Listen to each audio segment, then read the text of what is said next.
Hey everybody, welcome back to War Buddies. Welcome back to Warcaster Neo-Mechanika Jericho Reach Season 2. This is our week, what week is this? 3? This is our week 3. So we're going to have the results for week 2 for you here in just a second. First off, thank you guys very much for sending stuff in. We had 5 battle reports sent in, yielding 3 Marcher Worlds victories, an ISA victory, and an Empyreans victory. So, in keeping with the normal business, the Marcher Worlds will get to roll 8 power dice to establish their score. ISA and Empyreans will tie with 6. So they'll each get to roll 6, see if they can usurp, maybe squeak out that lead. All right, since the Marchers came in first, they will get to roll 8 dice again. Here we go. Oh, that is a good roll. I think they're going to take their second win. 1, 2, here's 6, 10, 11. 11 strikes. ISA and Empyreans tied for second, so theoretically, if they show all super strikes, they can take the lead. ISA making a very good try for it, but no. Empyreans coming in at you. No, this is going to be a Marcher Worlds victory for our second week. Our scenario this week is going to be the train scenario that we did in Season 1. It's using some scratch-built terrain and some weird rules that I'll explain in a second. It's one of my favorite things I've ever made. I hope you guys enjoy it. I'll explain the rules as we go. So let's get to it. Welcome back to Jericho Reach.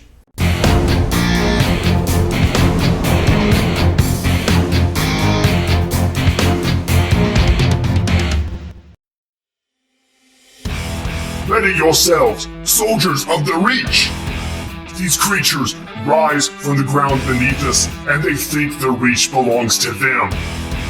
The Reach is ours, and we are of the Reach. Show them! And welcome everybody to the train scenario. Here are our forces for today. We have Marchers versus Empyreans, and what a crew we have collected for you today. Over here on the Marcher World side, just like last episode with the train, we are bringing in a hero to lead. So Artemis Fang will be leading. You may remember her. She is very agile, very shooty. She's got some cool ammo tricks she can do with her guns. We've got a standard Ranger Fire team, Weaver, the fairly classic Dusk Wolf for us. We got a Ranger, and then a couple of new guys. We've got a new squad that you haven't seen before on the channel, and we've got a new attachment. So these guys are the Ranger Infiltrators. They are a melee focused unit with little stabby choppy axes. And this is a Warder. So his job, he can be attached to Ranger Squad, so he can attach to this one or this one over here as needed. And he helps to protect them from ciphers. He helps to protect their ciphers from being deleted, but also he can pull arc onto the unit when they activate and then give it back at the end of the turn. So he's really useful in terms of arc economy, as long as he's still alive. Leading Team Empyrean is everyone's favorite traitor to humanity. This is Harlan Sec, the Curator. So he's got a handful of bag of tricks, but one of the big things he does is he can activate alien artifacts on his turn, which can do various things like heal people around him and otherwise cause problems for the opposing force. We'll show those as they happen because this dude is just an armored suit with a bag of tricks. We've got our strike force, we've got our guardians. The fulcrum there in the middle, the fulcrum's gonna be a little extra dangerous this time because models that fall off the train are immediately removed. So he could be a problematic. We got our Oculus, we got the Demon, same loadout as before. Phase Projectile, Plasma Blade, and I believe the Starfire Array on top. So they're going to be battling for control over the train as it moves through Jericho Reach. And I almost forgot about our new guy over here. This is a cute little Aerolith. He's an attachment, so he can go with these Saber squads. And he does a couple little things. He's got a little explosion blast weapon. He's got Pathfinder. But one of the biggest things he does is he can intercept attacks against friendly models within 5 inches. So he's going to be hanging around probably pretty close to Harlan for this turn. So here we have the train scenario. This is going to be a really weird one, so we'll try to run through this. We are on a 3x3 board, but that doesn't matter because the only board that you can use is the contents of the train itself. These are scratch builds. They're about 12 inches long, roughly 6 inches wide, and there are 3 of them. So you can see there is one objective marker at the center of each train car. This is end of pulse round scoring with the escalation, so everything's worth 1 at the end of pulse round 1, 2, and 2, and 3, and 3. And now it's time to get into the weird stuff. So the units deploy, each side gets 1 car. Marcher Wolves will be deploying inside this car entirely. Empyreans will be deploying inside this car. Anything that falls off of the train, so slammed, moved, controlled, otherwise, if you drop off the train, you are immediately left 6 kilometers in the distance and you are presumed to be dead for this game. And in case you're wondering, yes, that makes slam hilarious in this game. Now the other catch is that the train moves. It's a high-speed train going around bends and curves, so it does move. And we kind of glossed over this in the previous episode when we did this. I'm going to show you guys a little bit of a simpler system on how to do this. So at the start of each player's turn, each individual player, you're going to roll a d6. We've got a proprietary budgie, dice right here. And that's going to determine where the lead car goes. On a 1 or 2, the lead car will end up going to the left, 3, 4, it will center, 5, 6, it'll come this way. And an easy way to keep track of that is to just throw down some spare cipher cards on a side table or whatnot. So for instance, very first turn, let's say we roll a 2. That means the lead car is going to move to the left. What we're actually going to do on our little diagram here is take the back car, move it here 45 degrees to the left. So now we know we need to adjust our map here to look like this. That way later on when you're in weird configurations like this, you just check, okay, it's going to the left, take the back card, put it on the left.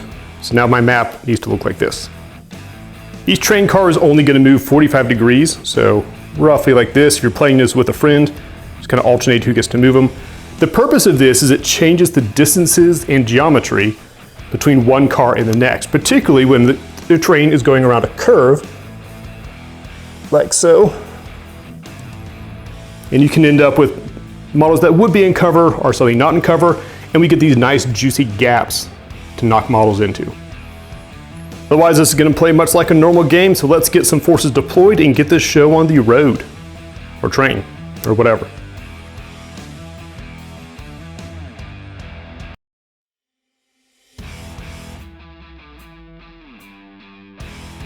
The Empyreans win the roll to start off, so we're going to see where the train moves at the start of their turn. It is going to go to the left, so we're going to take this, shift it carefully, 45 degrees roughly to the left. And leading off, we're going to put an arc charge onto Harlan Sec. I'm going to play Divination Algorithm onto the Warjack, so his guns gain +1 range and +1 POW, making his Starfire Ray 13-inch range. Since he has the Eidolon Cortex, that also charges him for free.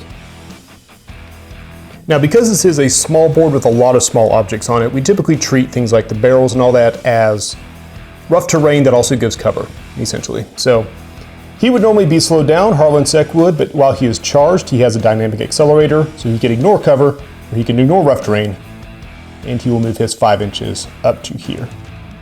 Warjack will move up next, but he will only move up to about here. He does not have Pathfinder, so he cannot finish and actually clear that gap, and he doesn't want to fall off the train. Harlan Sec will receive encrypted command to remove that token, and then he will drop a 4-arc gate right here. Actually, he's going to drop it right here. So we're very cautious advancing up the field. Again, this is a very small board and things fall off the train pretty fast, so cautious is not a bad thing right now. Before we do marches, we're going to see where the train moves. It's going to go to the left again. So our train is going to be taking a long left turn, as depicted in this artist rendering. Marcher World's Warcaster will charge the Weaver, because they've got a couple of Fury ciphers on the deck. And anticipating a showdown here shortly, they will play Grimian Tormentor on the Ranger Fire team. This follows them until the end of the pulse round. If an enemy Warjack ends its activation within 2 inches of them, the Warjack automatically suffers system failure. They're going to activate first, and when they do, because they have their warder with them, they will automatically be able to charge. Now, because the train has moved, there's essentially no gap for them to cross here, so they will simply walk right across. I think they're 6 inches up. Form a neat little line. All piled together, they will open up shots at Harlan, who will have plenty of cover from all the boxes. First shot coming in with the battle rifle. 2 strikes. Harlan's defense 2 and in cover. He's fine. Shot number 2. 3 strikes. And he blocks that too. Third Ranger. 3 strikes again. Harlan in cover. And he blocks that as well. If you listen closely, you can hear muffled laughter from inside that suit. Warder also has a handgun, so he'll take a shot. 2 strikes. And does nothing. Artemis Fang, next activation, she will simply move up to here. She is speed 7, but doesn't have enough without Pathfinder to cross that gap. Following the alien's example, the Ranger Fire team will drop a gate. Just toss it right over the top of this thing and put 4 arc on it. That's it for turn 1. As is normal with the train scenario, we have clustered all over the center car. Really, when combat gets into one of the other cars, that's when someone's really in trouble. So for now, we're going to go ahead and move back over to turn 2 for the Empyreans, but let's move the train. So we get a right-hand turn. So let's take this one. Right-hand turn. Get us a little S motion. For charging, the Empyreans are going to put a second arc onto the... Was it a demon? Demon, yes. And are then going to play Impulse Inducer to strip off the activation token. And Harlan is going to take some retaliatory shots down here, right this corridor, at the Ranger team. Because Harlan is a cranky boy. We got Rat 4, 1 arc charge. He's a very cranky boy. Our team is defense 3. Oh, it's going to suck for somebody. 4 red dice, power 4, armor 3. He's dead. And our first contestant exits the train. Now Harlan could spike right now in order to put an activation token on them, but they already have one, so he's not too worried. Feeling like he's reclaimed as much honor as he could stomach, he's going to swing over this way, bringing his arc with him. Which will clear the way for the demon to come storming over this gap, ending up circa here. And he will unload all his firepower right down this avenue. Starfire Ray first, rolling for strafe. 1 strafe. Rat 4, 2 arc charge. Decent, 3 strikes. Defense 3. 3 strikes, well blocked. Secondary target. 4 strikes. Defense 3. All right, only 1 gets through. The Starfire Ray is a POW 4, going against armor 3. He's gonna take a nap and fall tragically off the side of the train. Demon's feeling pretty good about himself. He's actually gonna shoot the phased projectile cannon next, but since he is charged, he ignores line of sight and cover with it. So he's going to shoot the Void Gate. At 4, 2 arc charge. Decent shot, 5 strikes. Defense 3. And 4 get through. There's a POW 3 against armor 5 though, so let's see what he can do. And he barely gets 1. That gate goes down to 3 arc remaining. And I completely forgot to add +1 POW to all his weapons, but I don't think anyone survived because of their armor. They survived because he missed them, because he sucks and has no face. It seems deeply personal, so let's give him another shot. Aggression Theorem, he's going to shoot the array back into the squad, see if he can't clear this side of the car. Rolling for strafe. He gets a strafe. First target up. Not bad, 1, 2, 3, 4, 5. Defense 3. Oh boy, 3 get through. Our fire raised now, POW 5. Oh, and just barely. Against armor 3. First guy down. All of a sudden that hand is like, okay, we can talk about this. This is cool. Coming in on this strafe shot. Beautiful, 1, 2, 3, 4, 5 again. Very consistent. And defense 3. 2 get through. Versus armor 3. And the ward is down, that will wipe the squad. Open firing lanes are either good juju or bad juju, depending on if you're holding the gun. There's not a ton of room over here, and frankly, Harlan's pretty pleased with the progress so far. So we're only gonna use 2. 1 and 2. We're gonna bring out the Fulcrum and the Oculus. Like so. If there was a blast weapon with Slam right now, they're not gonna drop another gate at the moment because they've got 2 arc in the well, and the priority for this turn is to control that objective. In the train for Martial World's turn 2. And we're going to straighten up. Like so. So here be the plan. We're going to charge Artemis Fang with 1 arc. We're then going to use Aggression Theorem to let her crack off a shot at the Fulcrum. When Artemis Fang shoots her weapons, she gets to choose her kind of ammo. She can inflict fire, blast weapons, or Revelator? Whatever, she can ignore stealth. For right now, she's going to choose blast, so she's going to fire up 1 shot because everyone's kind of clustered up there. She's Rat 6 with 1 arc charge, ignoring cover because she is charged and she's a really good shot. Okay, not bad. 4 strikes. Fulcrum is a defense 3. Fulcrum's about to have a bad day. So 3 and 3 against armor 4, 2 health, Fulcrum. Oh wow, well done. Okay, that's one health off. Last damage against the gate with armor 5. Nothing. Last damage against the Oculus with armor 3. Come on. Not quite. We're not even at the actual activations yet. So the Weaver, he will shuffle up to here. He is charged, which gives him a cipher range of 15 inches, even though he is well out of range of his handguns. He's not out of range of his mind. Just out of his mind. Because he's a marcher. Unfortunately, from where he is, no one's really set up for the pool cue shot of Velocity Projector. Wouldn't really be able to knock anybody off here. So he's going to target the Demon with Paralytic Disruptor. It's a POW 4 hit, and they end up with Lockdown. Focus 4, 2 arc in the well. Big money. Decent money. Mild paycheck. 5 strikes. Defense 3, but he is charged, so he counts as being in cover. Wunderbar. Meanwhile, this portal over here is going to do funny things with light. Spit out the infiltrators and their warder buddy. Meanwhile, Artemis is going to drop a gate here with, we'll say, 3 arc. Kind of open for that Warjack in a really useful position, and also to physically block him from getting too close. Going into turn 3, moving the train.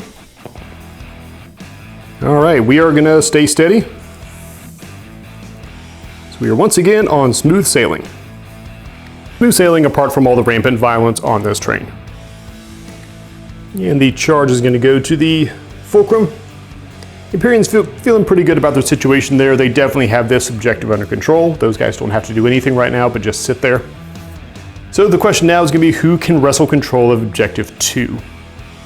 And to help win the day, the Oculus there is going to throw No Collider, POW 3 No Collider, onto this fine individual right here. Focus 4, 1 arc in the tank.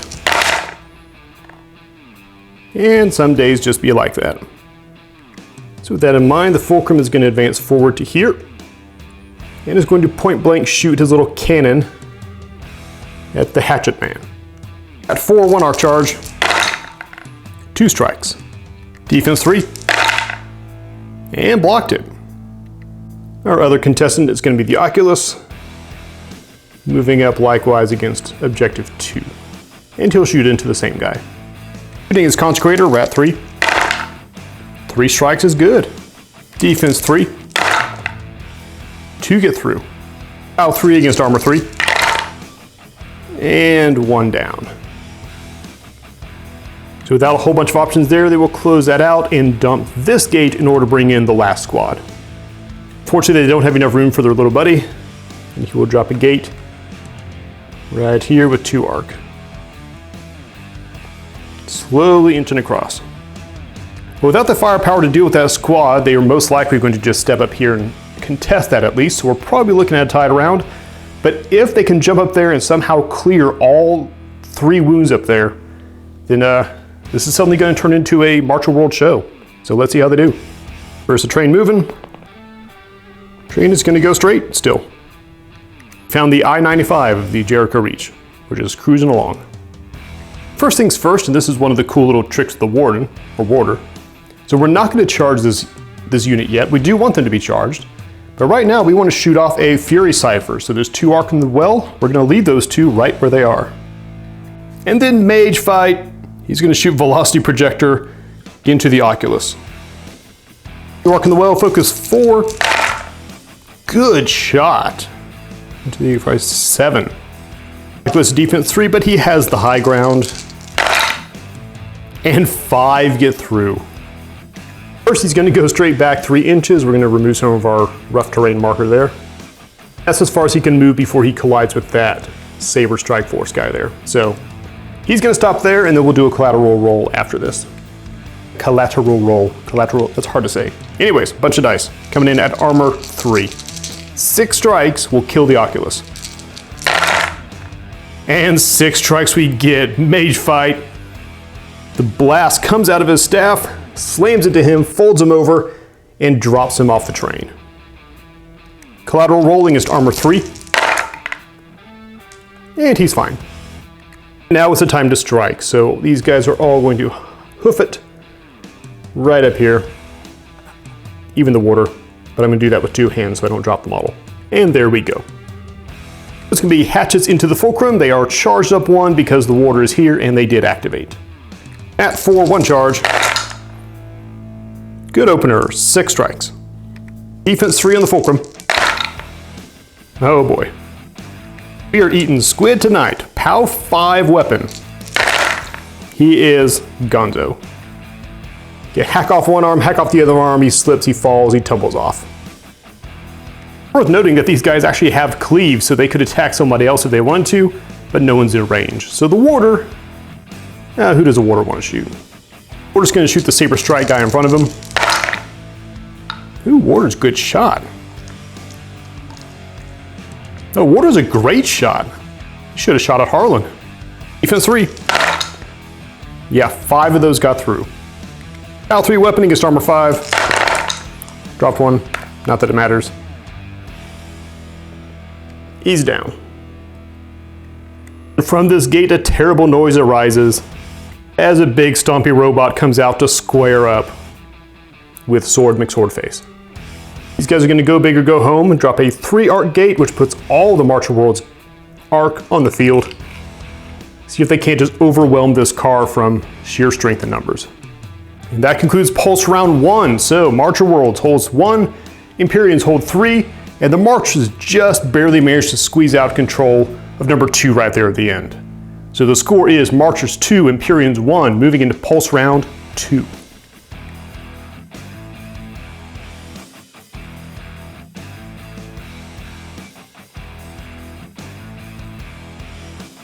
Start to Pulse Round 2, we're going to turn the train, and it stays straight on.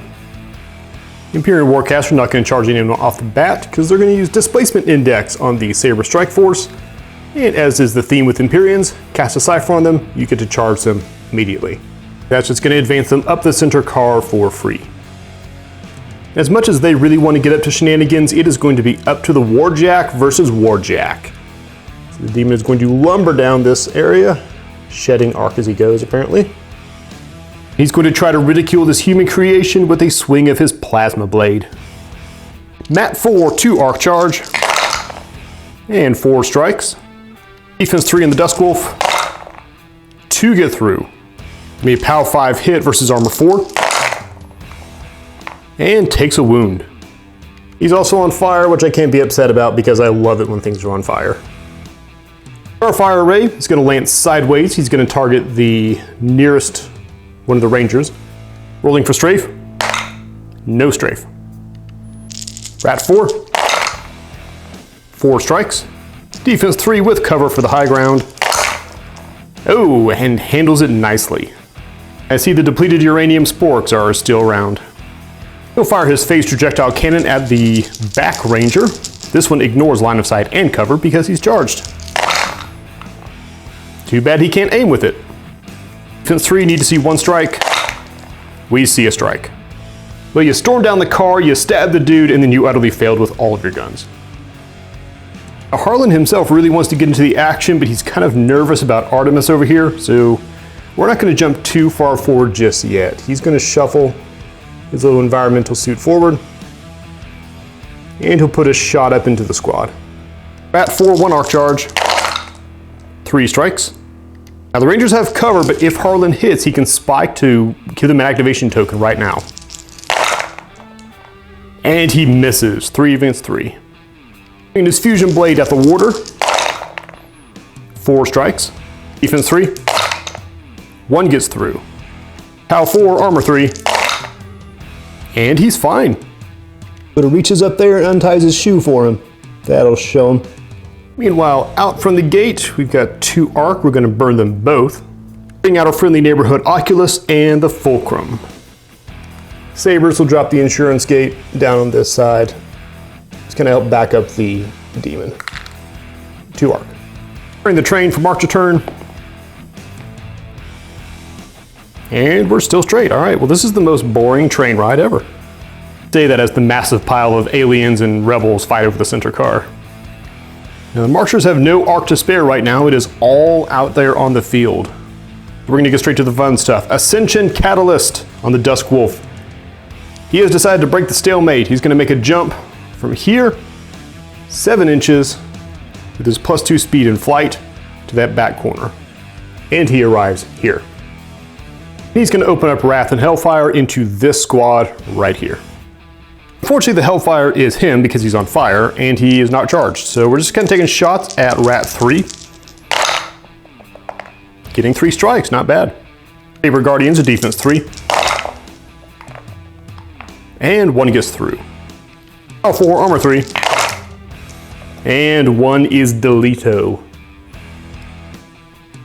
Hit them on their home turf. He's going to reach up and take a swipe at the Saber Strike next to him. See if his luck holds. Oh my god! Good luck, buddy. Goodbye, buddy. Warcaster, it is a game of extremes. 2-inch range on Cleave, can't quite reach the other guy, so he will throw it into the gate because why not? After that display, why not? 3 strikes, gate defense. 1 gets through. Armor 5 on the gate. And he cracks it. The guy means business. That gate is down to 1 arc. Gonna put the Mark II problem solver into that squad ahead of him. And this is where he starts to run out of bullets. Which is a shame because these are really big, expensive bullets. Yeah, they're fine. No job well done. Pat yourself on the Cortex. You did a good job. Meanwhile, Artemis Fang is going to rack up her guns. She's got plenty of targets now, and it's going to open up with fire bullets because there's nothing wrong with a sentence that involves fire bullets. Going into the Fulcrum. Ooh, good fire bullets. That is 8. Fulcrum defense 3. 7 red die. I draw emphasis to the word die. Armor 4, 2 health, 8 strikes will drop him. Oh, it's gonna be close. 1, 2, 3, 4. 8 on the dot. Just riddles him with bullets. He tumbles off. Then there's a little poof in the distance as he bursts into flames. That was intimidating enough. Shot into the Oculus. Okay, not as bad. 4 hits. He is on the high ground, but she is charged, so she don't care. And he blocks all 4. But Artemis Fang doing Artemis Fang things. She is going to spike to shoot her guns again. The downside is she no longer ignores cover. Oh well, Rat 6. There's more like it. 6 strikes. Defense 3. Nothing. Health, armor 3, 6 strikes to drop him. And he joins the body count in the trail of this train. That is nuts. Then she will take a shot at Harlan because why not? Rat 6 will use blast bullets. Good thing too. The traitor's in cover. Yes, we're just gonna go to blast damage. Power 3, armor 4. He's fine. And as the barrels spin down from her guns, she will take her move. She speeds 7, easily crosses the 5 inches with the obstruction. Coming down here. Magnificent display for the Marcher World this go round. For this gate over here, it's got, what do we got? 1 left. We'll pull a Ranger out of that one. Good luck, buddy. We're actually not going to use this gate right now because I don't have enough room to put the whole squad there. Back to Empyreans, moving the train. 4. All right, steady as she goes. This guy's not a fan of how this is unfolding, so they're going to get charged. They're going to shoot 14-inch guns, the reticulum, into the warjack. Guns are high intensity, so they get to roll 2 power die instead of just 1 for being charged. Good shot, 5 strikes. Defense 3 in the warjack. 3 get through. Power 4 weapon versus armor 4. Oh, just shy of it. Welcome to humanity, this is what disappointment feels like. Shot number 2. Again, 5 strikes. Defense 3. 4 get through this time. We're just gonna throw these right in here. Power 4 weapon. Come on. It's hard to do one-handed if you've never tried it. There we go. Ooh, good lord. 2. Oh, that's not good. And the triumphant charge of the Duskwolf is cut short as an alien laser slices his knee off, stumbles, trips over the OSHA-approved railing, and he is off board. But there's nobody left since Artemis has disposed of the solos and Harlan has already gone. March turn 2, who's driving this crazy thing? Whoever they are, they have gone right. Running F, charging up Artemis Fang again so she can do her magic next time. And drop Conviction Countermeasure on the Infiltrators. This is a Marcher Wolves specific one.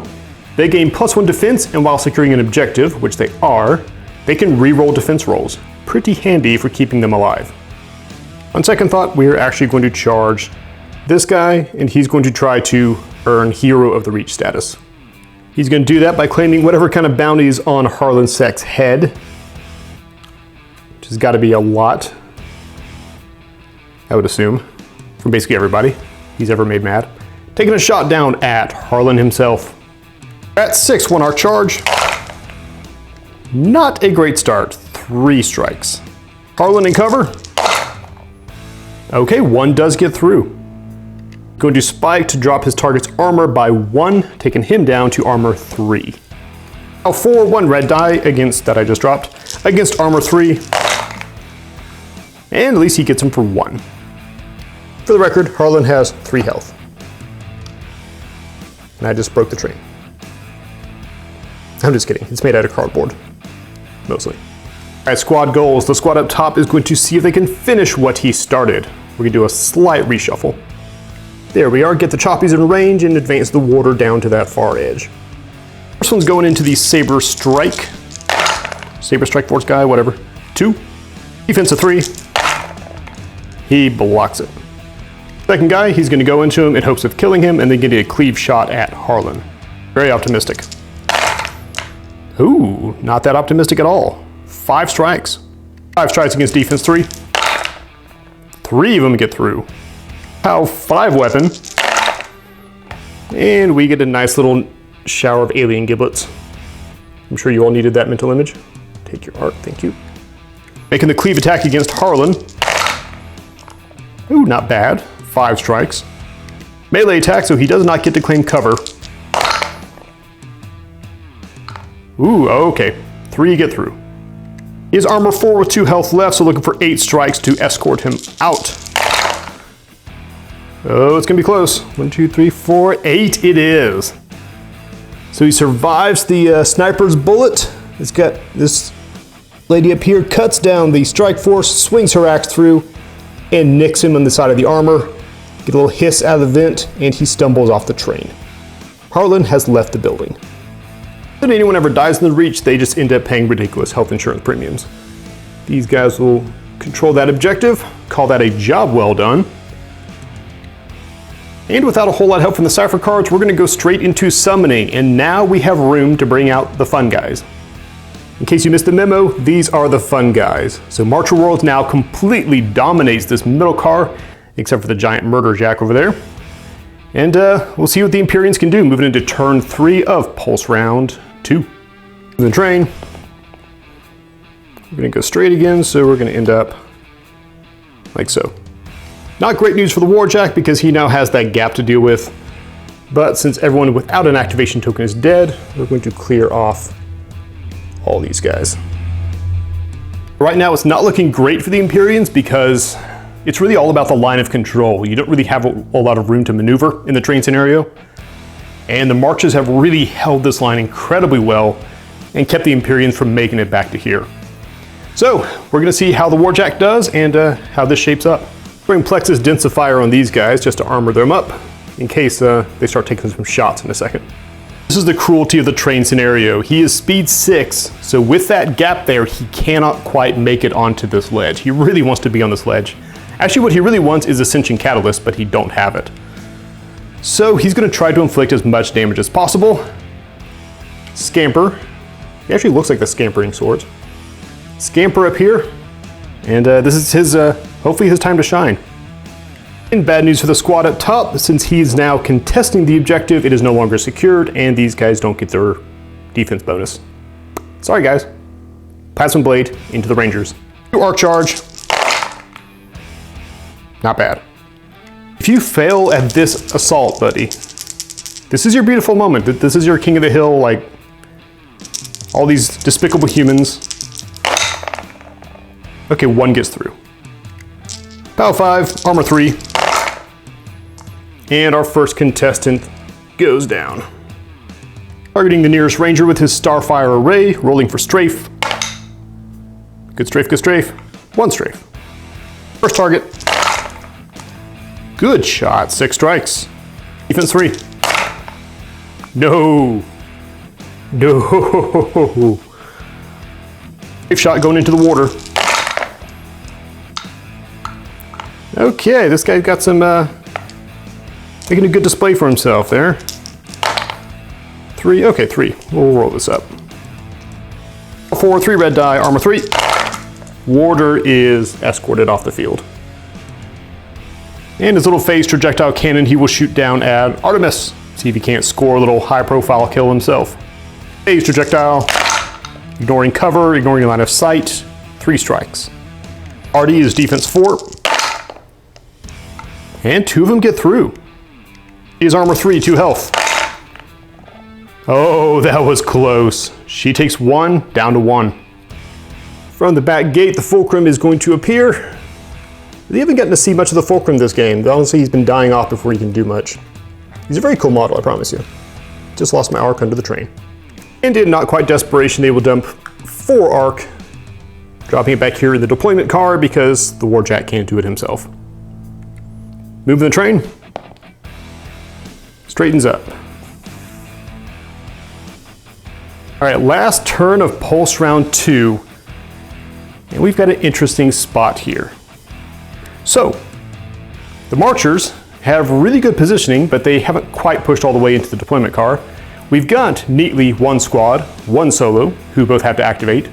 Hypothetically, if they could kill off the demon, because Marchers are currently in the lead by 1. They kill off the demon and seize that objective, hold that objective, they will lead by 3, and we may have to call it at that point because that would mean, you know, fairly drastic wins on the behalf of the Empyreans. But for right now, let's not get ahead of ourselves. We're going to charge Ranger Fire Team and give them Reiteration Complex, giving them twice as many bullets per bullet. We're actually going to begin with the Weaver because it's funny. He's going to shoot his handgun up into the Warjack. Really, this Warjack needs to drop right now. We're at 3. Good shot. One that everybody's going to have is he is in cover because he's charged, no matter what your stance is. And he blocks it. So this is where we get into an interesting strategic thing. The Rangers have null grenades. Null grenade is a ranged weapon. You throw it, it deals no damage, but it strips off 1 arc. So everyone's got 2 shots with their ranged weapon, so 6 shots. If the first 2 are null and they strip that off, the remaining 4 won't have to deal with cover. On the other hand, if you use those 2 null and then you need those bullets later on, you don't have them. So sound off in the comments. What would you do in this situation? Would you launch the null first, or would you just shoot and hope that weight of firepower brings him down? We're gonna let the budgie dice choose. So 4 up, we use the null. All right, we're going null. First things first, we adjust. The guy at the back will be tossing null grenades twice. Shot number 1. 4 strikes, not bad. 4 strikes versus, oh, that's 1. Shot number 2. Oh, 5 strikes. 5 strikes versus 4 strikes. That drops the other arc. Get off there. And he is no longer in cover for the next 4 bullets.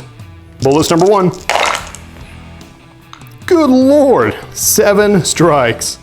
I love this game. Defense 3, no cover.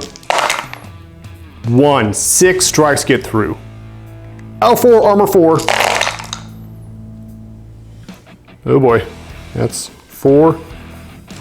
That very nearly kills him outright. 1 more strike and that would have been it. Lots of bullets to go. Shot number 2.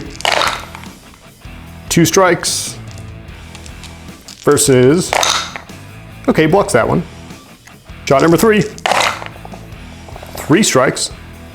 Defense 3. Blocks that one as well. You know, it might all be falling apart here.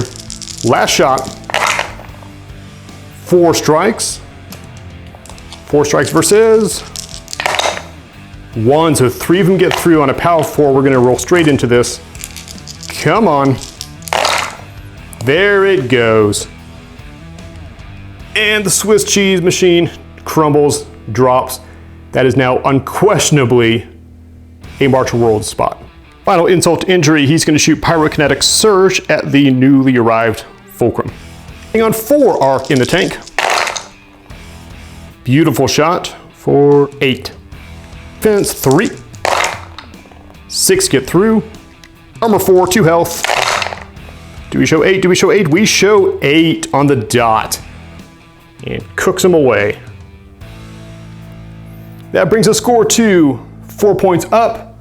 2 points over there, so 6 points to 3 points. And we're gonna hand this one to the Marchers.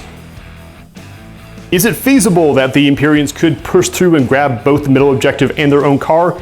Yes, but it would be very difficult and it has been a long day, so we're going to close it out. Thank you guys so very much for watching. Hope you enjoyed the train scenario. I had a blast. This train will make it safely home. I'm just gonna decouple this. Let that sail on off into the ether. And the Marchers have secured their claim on this train for the 2nd scenario in a row, actually. The Marchers really enjoy the train.